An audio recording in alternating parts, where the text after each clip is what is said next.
Everyone has some sort of a closet that's become too small. A closet is no place to live, and I want to support as many people as I can in stepping out of that prison into the fullness of life that's waiting for them on the other side of that closet door. I'm Nancy Shadlock from Centered Life Coaching. Join me in listening to these Coming Out Chronicles. Get curious about your story, and then see what good things are waiting for you on the other side of your closet door. Today's podcast went in a very different direction than I originally thought.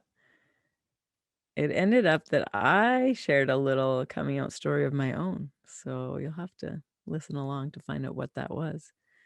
But we covered all kinds of interesting topics, and someone told me recently they wish that they heard more Catholic coming out stories. And lo and behold, this became a Catholic coming out story. There's so many interesting nuances and ups and downs in this one, and I think you'll really enjoy it. Welcome, Steph Hansen. It's so awesome to have Hi. you on the show today. It's great to be here. Thanks for having me. Yeah. I first heard about you from an article that went around LinkedIn, and as we were just talking, you were saying that that opened up a lot of new things for you, and so I'm curious to hear your coming out story in your own words, and then we can go into like what that did, having that all out there in an article. Yeah, you bet. I came out when I was 16, and I didn't come out because I wanted to. I came out because I was actually looking at back then the only thing I knew of a 16-year-old kid didn't know what to do. I was looking on gaycanada.com at just resources and trying to get some info, and there was a little chat group or whatever, and all of a sudden my dad came downstairs and the computer froze. And yeah, and I'm trying to click out, and he stands behind me and he looks, and I'm holding my breath, and all of a sudden he walks back upstairs and he yells to my sister, "We're going to the driving range." And I said, "I want to go," and he said, "No, you're going to stay home and talk to your mother." So I was like, "Oh, okay." So at the age of 16, I came out, and or 15, I guess 15, 16, I came out, and like I said, it wasn't something I wanted to do, but it was something that I think when I came out saying, I think I like girls, and I I just don't feel like I like boys. I at the time I was training at the Oval for high performance hockey, and you walk outside and you see the guys soccer team and the girls soccer team, and it was always like, oh, the girls. It was I didn't kind of react like a lot of other friends that I had did. And so yeah, when I came out, it was I would say my parents were always supportive, and they always said, if you have something to tell us, we'll love you all. We love you. Just it's okay. Um, and when I finally did, it was interesting. It was kind of like it wasn't okay. And I think you read the article. In the article, I said what they said. I realized was to keep me safe, and was a worry of a protection of what my life would be. And so and in the article I talk about how as soon as I came out, a couple months later, I ended up leaving and living with a family in the States for a year. And it wasn't because I came out and I felt like I had to get away. It's because a really cool opportunity came up for me. But it was interesting because I come out and I feel like I start to know who I am, and then I go live with this family in the States that was very Christian, or very, very religious. I shouldn't say Christian, but very religious. And I kind of went back in the closet. And it was a year of, I think I'm this way. I'm living with a family I don't really know. They're trying to welcome me. It was very confusing. And then I remember coming back home and never feeling like I came out. I came out, but I never felt like I belonged. And then, not to get too far down the story, but I went to school for 4 years in the States and came out to my team. Finally felt like I came out, like I was living my life. And then I actually met my now wife in my second year of university in the States. So that's kind of my coming out story. Is a little bit of like out and then back in and then out, but never feeling comfortable yet until now. Right. Yeah. Was your family super religious growing up? I wouldn't say super religious. We did, when we were younger, we'd go to Catholic church. I did go to a Catholic French school when I was younger. But it was never, I never felt like it was, religious in every way. The family that I lived with for a year, that was very religious, and so I've never felt that way. My mom has always enjoyed going to church, but my sister was an Ashton figure skater and I played hockey. So we never really had time. Once we became active, my mom was with my sister and I was with my dad, and we never had time. And I hate to say you don't make time for stuff like that, but yeah, we had the values and the love, but we were just always busy and active. So Mm-hmm. It's not untypical to have this experience of the religious people making it a lot harder to be who you are. And I love that. It's interesting that you say that, because my year I spent away, I did my grade 12 school year in Gettysburg, Pennsylvania. And without getting too detailed, there was an individual there who was very religious. And it's interesting now because I always felt like there was a connection. And now when we talk the odd time over Facebook or we find each other again, she's now married to her wife with twins. So it's interesting because they were so religious and they held these religious beliefs, and they were so scared of coming out and letting anybody know. And I like to think they did let me in a little by talking about women and talking about the same sex, but never really felt it. And then, many years later to hear them say, I have a wife and daughters, and it's interesting. Yeah, that's a big realm that I navigate, because I used to be a pastor, and so being able to hold like that spirituality and sexuality at the same time, and that they're not mutually exclusive. A lot of the communities make them be exclusive, but it doesn't have to be so. I think about my values. I think about who I am, the way I act. When I grew up Catholic, and when I when I think to the Catholic values that I probably learned when I was in Sunday school and I was a child, family, love, I feel like I still hold some of those values, only now in a more liberal way. Is that a better way? Is that a good way to say it? To your point, religion doesn't exclude, regardless of what the news is saying and what just happened in the Catholic Church. There's room for love for everyone. So you might still hold the values of religion, which I realize I do, but I don't, I'm not sitting there going, I need to go to church. I need to experience that all the time. Yeah, I would say like we're all spiritual beings. And so when we can find spaces of living into that spirituality that's authentic to us, it often can happen outside of church. Yeah, very much. Do you have any spiritual practices now that feed, nourish you? I wouldn't say, everybody has a bit of a different opinion of spiritual. And I say I do love yoga and I love meditating. I have an app that I either listen to try and help me sleep, or I have an app that I listen to in the morning, or, after I get off a stressful work call, I might just take a couple breathing exercises.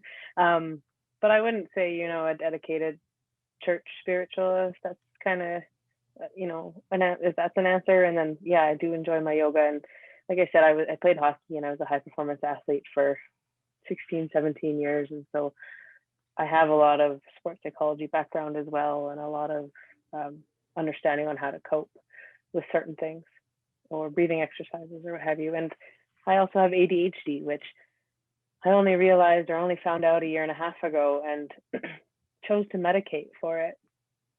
And through the last year and a half, I've been informing myself about what ADHD is, what does it mean, how can it be my superpower, how can I use it to my strength. And I've found a lot of strength in meditation through my ADHD and in bringing self-awareness to that. That's awesome. It's been pretty impactful, empowering. That's what I was looking for. It's been pretty empowering. Yeah, I bet. Yeah. Not seeing it just as a disability or something, but as your superpower.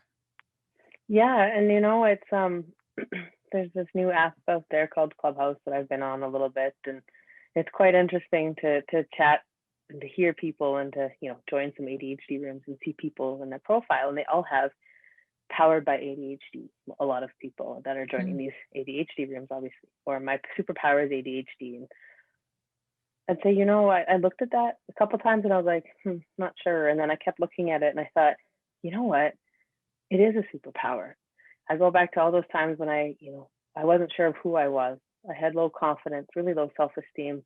And I know a lot of us have, we all have some confidence and self-esteem things going on. It's just like tenfold with ADHD. And it's quite interesting that when I go back and I analyze myself a lot, how was my day? How did I act in that meeting? And when I think back to when I was a kid and going through school and university and everything else, I realized ADHD was my superpower. As much as I didn't do great in school and I never felt like I was truly authentic to me, I got through it and I did it, and I got to a successful place and a confidence place of where I am today. And where are you today? Where am I today? Well, you mentioned that article, and so for those listening, there was an article that I shared on LinkedIn from my employer that I wrote. It was an internally published article about a year ago, and then it got sent to the wild world recently. And I would say I'm in a place where I have enough confidence in myself to open up and be vulnerable to perfect strangers and realize that my confidence and my security of who I am and where I am in life is a power and a voice that I can use to help others who may not be at this point and who may be questioning and who may not be ready to come out or feel comfortable or safe to come out. Right. I'll share. I am the co-lead of our LGBTQ+ network at my work, and I've had individuals contact me, and obviously it's an email. I know their name, but I'm never going to share their name, and it's always been anonymous. And it's been, I'm scared to come out. I work in the field. I work in the trades. I'm scared to come out. I fear. And I thought, I keep thinking to myself, if I can use my voice for persons with disabilities, for the community, for whatever, and I can help make a change, I'm going to. So that's where I am. I'm happily married for, 14 years? No, 12 years. Wow. So that's for, I feel confidence in my marriage, confidence in our relationship. I have a great house. We have a life, and I think I'm finally at a place where I'm happy. And I feel like I can let it go. I think, 2 years ago when I started this journey with my company that I've been with now for 10 years almost, I didn't feel totally safe walking into it. I did feel safe, but I still asked a friend of mine the question, like, hey, what's the culture like there? Right? I think a lot of us do that. Suss it out first. Oh yeah, you gotta ask the questions, right? Mm-hmm. And I'm really lucky at my job. I'm in a place where I've always been in an area or a group where diversity is accepted and welcomed, and everybody's welcomed. You just get along. It's just what you do.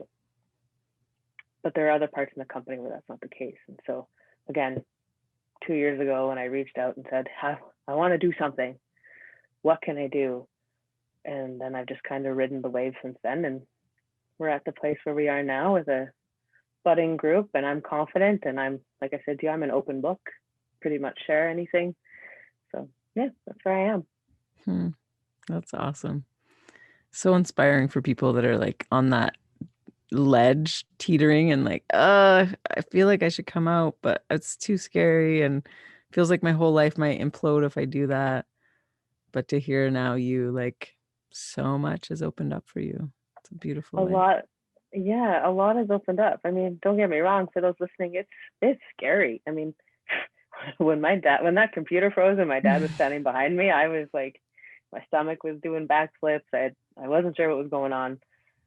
And then also to write the article and have it published at work, I had a lot of knots in my stomach and I was very unsure, but I had a big support system. And so I would think that, I've always had a support system. My parents have said, in such ways. I'm worried about you. Just don't tell anyone. And that's what the article said, is don't tell anyone. And in the article, I reflect and say, I realized that was said out of love.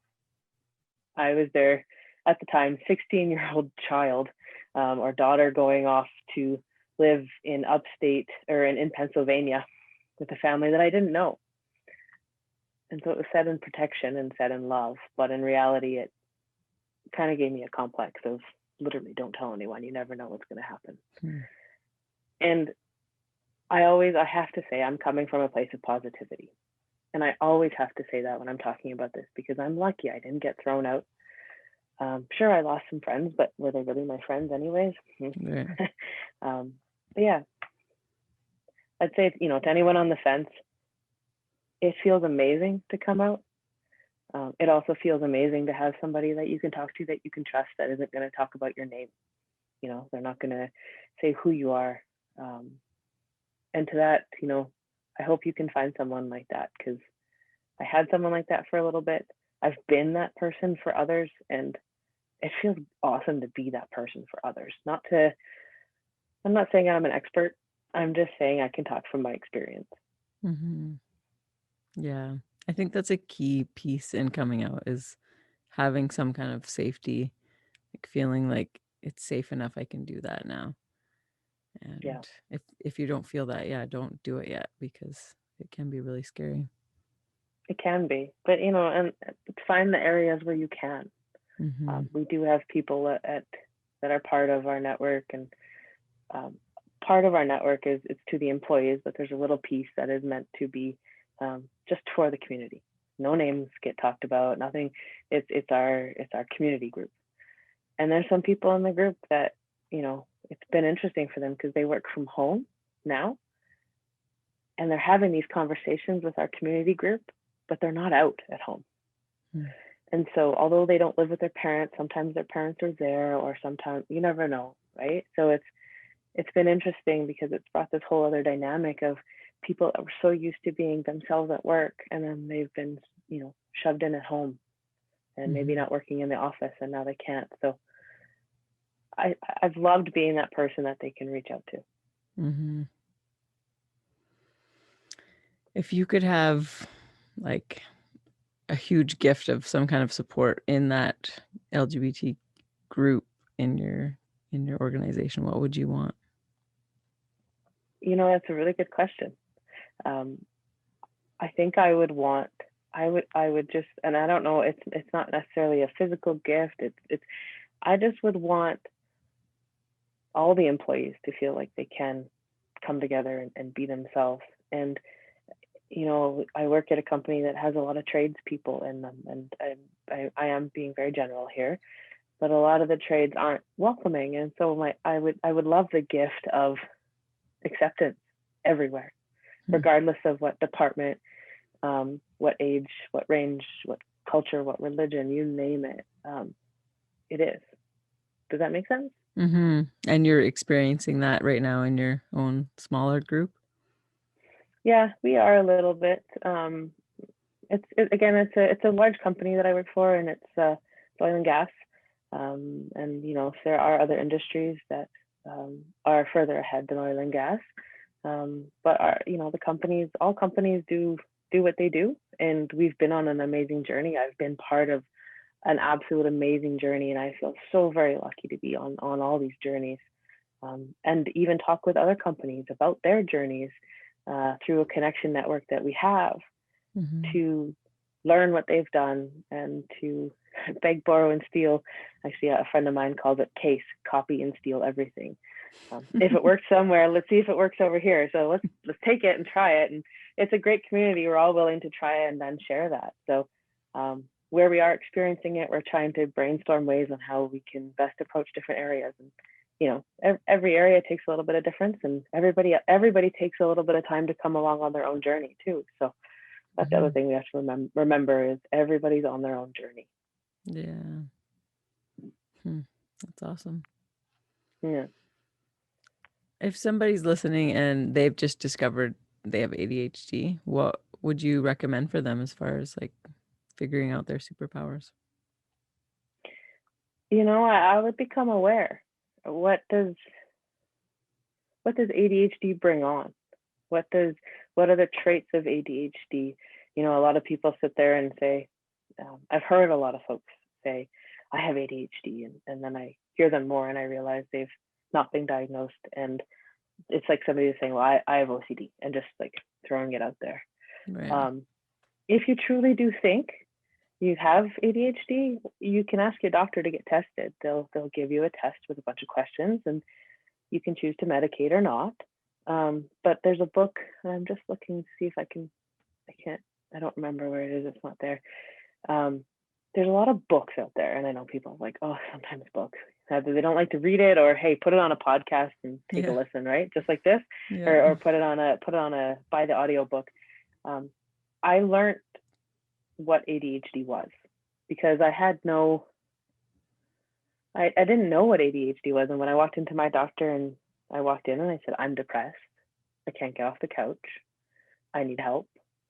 My wife has told me to get my butt in gear and get some help.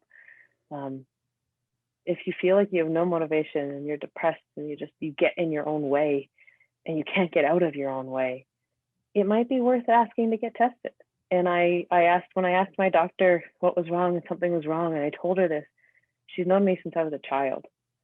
And when I said that, it was almost like a look of relief on her face to say, like, oh, Steph, it's about time. Like, you've been dealing with a lot. There's been a lot on your shoulders. I'm so happy you've asked for help, because doctors aren't going to say, hey, I think you, right? They're going to wait. A lot of times they're going to wait until you ask for some help. And right then and there, she's known me for so long, and she diagnosed me after I gave in my questions.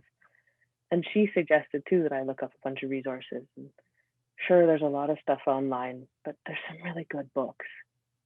And I think reading these books and looking online, and even joining some Facebook groups just to kind of hear what other people are saying, I started to realize things started clicking. Things started coming into picture for me to say, this is a superpower. This is something I can run with and go, but I now know how to manage it if I get down a rabbit hole and I can't get myself out, or what have you, right? And I've told my boss about it, not because I felt like I had to, but my boss has actually, my boss is really aware, and he's, messaged me on the side of a meeting or something and said, back up, stop, take a breath, get out of the rabbit hole, so to speak. And it's been a big help. So become aware.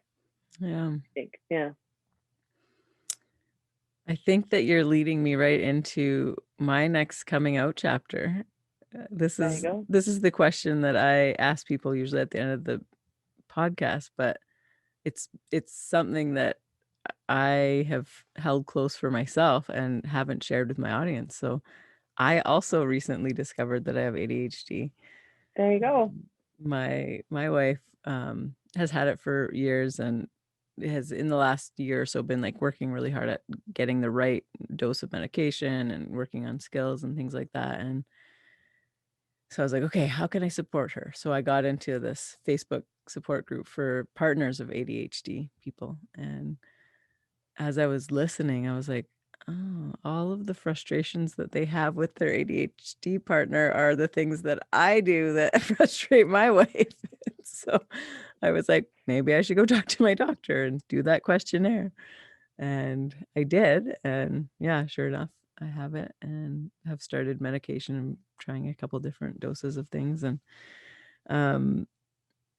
it's been, you're right. Like, it really has been like this light bulb coming on and helping me understand some of the things, and like why I go hard on a project, and then at like 3/4 of the way I taper off and don't quite finish, or I get distracted. And And people laugh when, I say I was working on it and then I saw something shiny, and people laugh, and I'm like, no, literally that, like, and everybody will say, like, I saw something shiny too. I'm like, no, like, I was driven to this shiny thing. Like, I was like literally pulled out of my seat and brought over there. It's interesting that I didn't know there was a Partners for ADHD Facebook group. And I would ask you a question back too, because I noticed when I got diagnosed, And I came home and told my partner, who is a peace officer, and she works in the hospitals, and she's very closely tied to the mental health side of the hospital. And we started to get along better because all the quips and comments and things that she was doing, because she was annoyed with me, I saw some changes in her, and we started communicating better. Would you say the same? Yeah, we're still like in it right now and figuring out the new ways, but we joined a course called The Effects of ADHD on Marriage. It's been so helpful. It's by this Amazing. author, Melissa Orlov, and she has a book. And then we've been doing this 8-week course that's been so helpful because it really highlights that dynamic that is pretty common in ADHD couples of like one partner's the parent and one partner with the ADHD is the child. And so being able to start to look at that and realize like you're right, like it's not necessarily one person doing one thing wrong, but it's this thing, the ADHD in the relationship, and being able to put it on that rather than on each person has been so helpful. Yeah, and my wife doesn't have ADHD. There's some other things that we're both dealing with our own things. But I'm interested. I've seen that course, but I've never actually looked at it. But I love this conversation because the book that I've read and the information that I've seen and just the people I talk to, and it's interesting. Well, maybe this is why I'm rambling. But I've been in rooms too where people go, "Sorry, I'm rambling," and the speaker or the moderator will say, "Well, you're in the right place," because we ramble, and sometimes my boss would be like, "You didn't make sense." I'm like, "Oh, sorry." It just felt good to keep talking. Right. Or, but I'll also be sitting there being like, you're rambling, go faster. Like, this isn't making sense. So I'm like, whew, like, take a step back, take a breath, pull yourself out of where you are and what you're thinking. But yeah, it's a superpower. Can you think of any specific things that you feel like are just like such a beautiful superpower now? Yeah, and when I first started where I was, and actually I've always been this way, is to your point, I'll start a project and I'll go, and I'll find it really hard to finish. But the go part and being able to juggle a lot of balls in the air and actually keep it all up and be busy, but remember a lot of the busy things. I feel like that's my superpower, because I'll be so busy, I'll just keep going. And I don't write things down. And people ask me all the time, and they'll see me doodling or I take my pen and I spin it in my fingers. And I've heard somebody's made a comment like, "You don't write anything down." And I never knew why. I just thought, I can just remember it, whatever. But I was listening to something the other night talking, and I can't remember the study, but the study was done on a bunch of with waiters. And I think they all had ADHD or a variation thereof. And every time a waiter wrote down something, after it was done, so after the table paid, the waiter forgot about the table. But before they paid, and while it was still going on, the waiter remembered everything.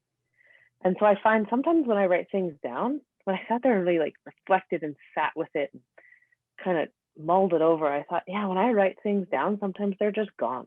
So to me, my superpower is just, I go down a rabbit hole, and sometimes it's good to go down a rabbit hole, but also I'll go down a rabbit hole because I might think 10 steps faster than others, which can be detrimental at times because, yeah, right, I can go so fast that some folks might think that I'm being very narrow-minded and I'm not thinking about the bigger picture.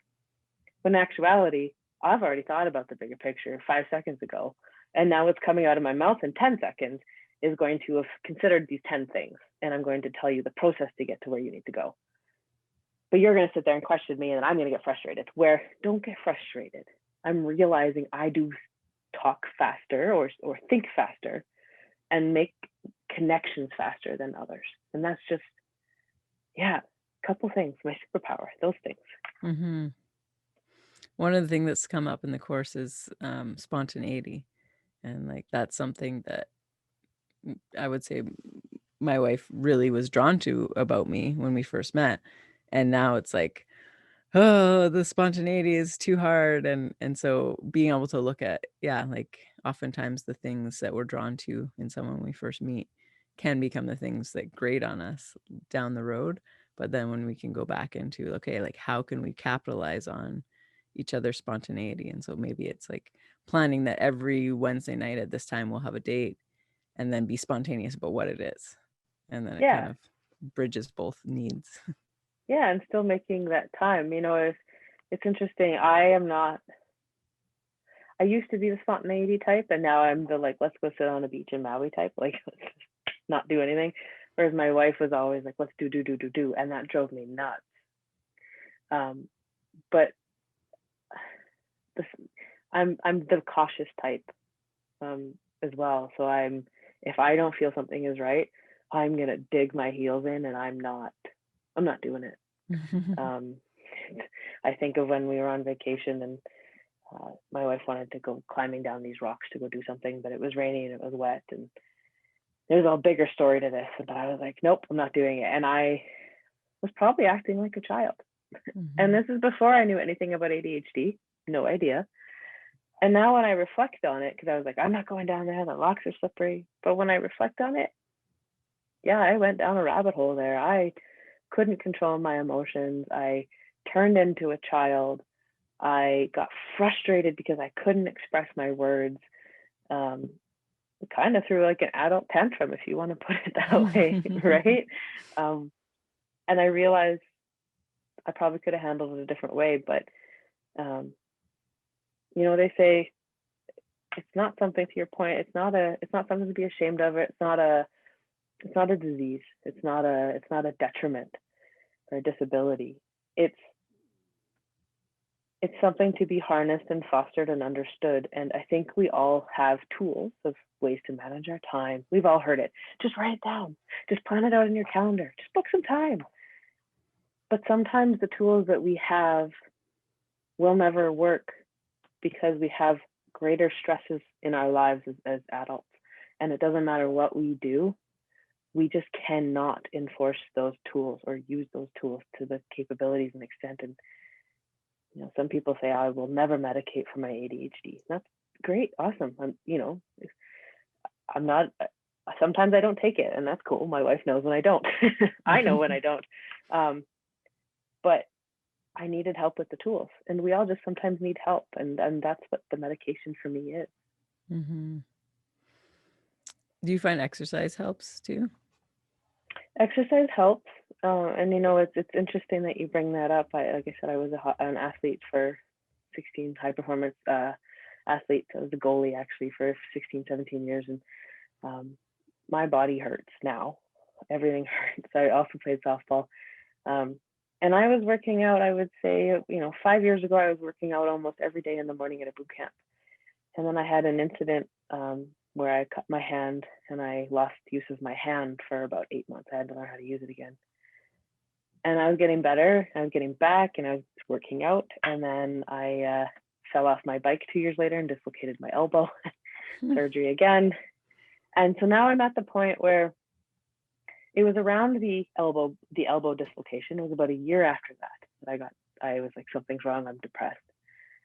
I'll also open up and say we were trying to have a baby. We were trying to start a family, and it wasn't working. And so 3 years later, we made the decision to stop. And it was, right around the same time that I busted my elbow. It was right around the same time I got depressed, obviously. Stressors of life. And that's when I walked in and said I needed help. So the reason I'm saying this is I haven't been able to work out to the extent that I've been used to working out. And so I get frustrated with myself because everything hurts and I can't work out as hard and I can't do everything I used to be able to do. But I do find if I actually get on the treadmill for 20 minutes in the morning or at night, or make a point of taking my dog out for a bit of a longer walk, it does help. The mind clearing. Mm-hmm. And that physical exertion, I think, too, like gets something pumping. Yeah, helps. 100%. Mm-hmm. Well, thanks for sharing all those tender stories with us. You're welcome. It's my pleasure. Like I said, pretty open book, and I have I have self-confidence that I like to share my story in hopes that, to your point, if somebody else listening, somebody out there might hear it and take some action. I can't help but notice the connection too of, like this week when we're recording is when Pope Francis made this decree about it not being okay for anything but a man and a woman to get married, and for people to start to buckle down in religious communities and say, like, you're an abomination, or like there's something wrong with you if you're gay. But I think it's a superpower, and the same as this ADHD thing, people thinking like, oh, you have this disability, but like, no, it's a superpower. And when we allow space for diversity in all these different ways, I think our whole world is brightened and more colorful and more textures and layers, and it's incredible. I agree, and I've heard the comment of, you're trying to get us all to think the same. No, not trying to get you all to think the same, just trying to get you to respect humans and respect love and respect people, So I guess that's where I would say, like, sure, everybody has their own thoughts, their own religion, their own strong beliefs, their whatever they want to say, but just respect people.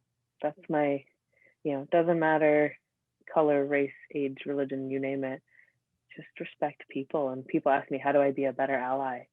And I say, well, do you respect everyone? And they're like, yes. I'm like, you're a pretty good ally already. So here, let's help you walk the rest of the way, right? Yeah, that's where I look at that, the news, the media and the news and what just came out, and it's like, oh, no, you know what? This is a time for us to be louder and take our confidence and use everything we have as our superpower. May it be so. Thanks, Steph. No problem. Thank you. Thanks for listening to the Coming Out Chronicles. If you enjoyed it, give it a like. And if you think it would be helpful for someone else, please share it with them. If you'd like to connect with me, reach out on social. I'd love to support you on the next chapter of your coming out story. Until next time, this is Nancy Shadlock from Centered Life Coaching.